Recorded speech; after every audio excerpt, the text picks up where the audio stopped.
kita harus kritis saja, karena sekarang ada teknologi artificial intelligence.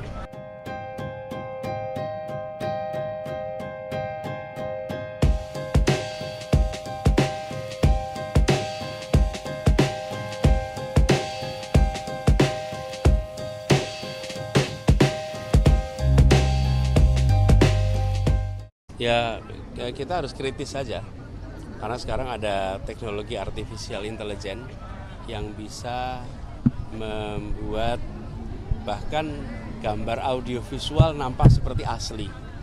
Itu sudah ketika kampanye Pilpres di Amerika saja waktu itu sudah ada. Jadi sekarang kita sebagai masyarakat harus kritis, sehingga kalau ada informasi yang datang dicek kebenarannya.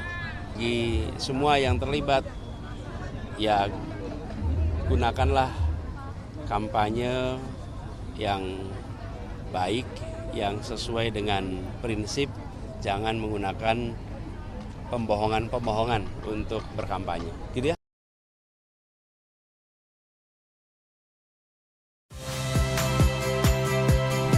Saya Rahmat Ibrahim. Saksikan program-program Kompas TV melalui siaran digital, pay TV, dan media streaming lainnya. Kompas TV, independen, terpercaya.